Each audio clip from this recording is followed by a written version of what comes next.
Some supervillains are recognized for their iconic fear-inducing costumes, and others are remembered for their more wacky and unhinged looks. Crazy Quilt was a talented painter living a double life as a crime lord because, of course he was. He uses his paintings to leave clues for his henchmen about his various plans. He was double-crossed but fought back. However, in the confusion, his eyesight was damaged. Crazy Quilt desperately wants his vision back and undergoes experimental surgery. The surgery only partially worked. Quilt could now see, but only in very vivid colors. This drove him insane, and the crazy was added to his name. This is also when he first donned his iconic colorful suit. I desperately hope this thing was actually made of quilting material. Imagine being a seamstress in this universe and receiving that request. The other part of his costume is the helmet with colorful lights on top. The helmet is where his powers come from. They include hypnosis, laser beams, and blinding lights. He would also sometimes use a more physical approach to escaping his enemies. He would carry around paint and then throw it on them when he wanted to escape. Crazy Quilt, despite being driven mad, he is still very intelligent. In one universe, the New 52, he invented what he coined as the healing stitch. It unravels a cell's structure and then stitches it back together during the process, de-aging it. After one former football player was bounced out of pro ball, he decided to take on the job of a hitman in quite a peculiar outfit. Flying Tiger first made his way on panel in Spider-Woman number 40, hired to end the web slinger. His amazing costume is a tiger suit with armor underneath. It's equipped with blue wings so he can fly. It's a bit of an odd choice considering the average tiger is not able to fly. So where did the inspiration for a flying tiger come from? It's been suggested that it was inspired by a group of fighter pilots called the Flying Tigers. There is also a football team called the Memphis Tigers. Maybe he was a player. We don't know yet. We don't even know the character's real name. What we do know is that he isn't genetically enhanced in any way. He is about as strong as the average American football player. He is good at being a hitman. Before being defeated by Spider-Woman, he had a 100% success rate. Up next is another animal-themed villain that commonly faces Captain America, and he does it wearing a rooster suit. I wish I was kidding. His first appearance in Captain America 183, his suit of choice is blue with a red and orange rooster mask, talon-like gloves, and red boots with claws attached. He pulls the look together with a red and orange tail feather ensemble. He looks great, to say the least.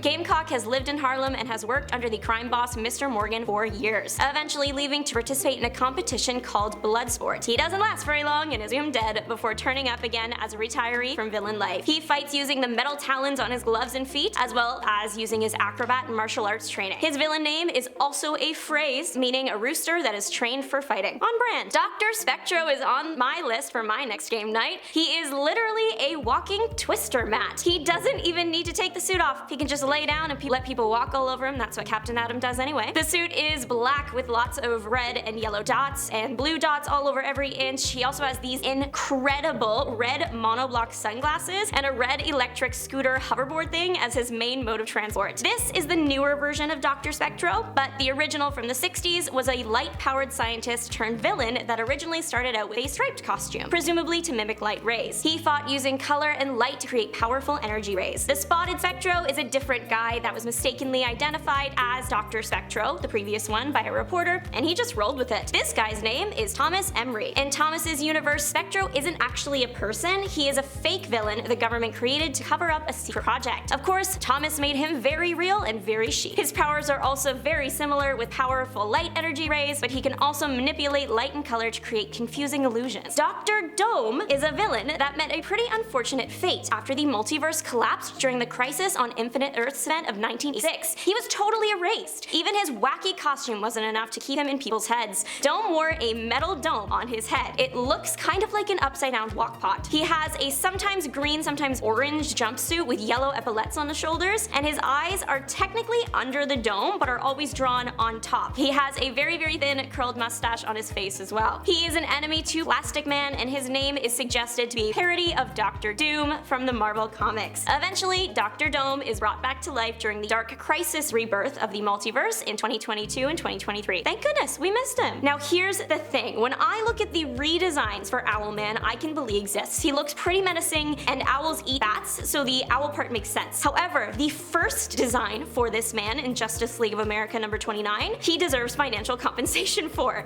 It looks like he bought everything he's wearing a size too big. He has a cape that kind of looks like a bedsheet. white, the sock boot things, which were a common design of the time, and his actual suit is what looks like a loose gray onesie. The best part though that I'm so glad I get to share with you is his mask. It's a pretty brown owl head with two incredibly round massive eyes. It's beautiful. This character existed at a time when villains were drawn like their heroes so that readers knew exactly who was for who. In fact, Owlman is intended to be corrupt Batman. Batman's suit does fit better though, I guess billionaire can afford tailoring. The Owlman mantle is taken up by multiple people so he looks a lot more menacing as he goes. My favorite is the Crime Syndicate version. Like, look at his cape, that's so cool, and his eyes are giving exactly what they need to give with all that glowing going on. Owlman is super smart, but he does have limited mind control powers, he's a martial artist, and he has advanced healing. You can also catch him causing trouble on the screen as well as in the LEGO Batman games. I also really like his fit there. Eric Morden, or Mr. Nobody, has got a pretty interesting look all on his own,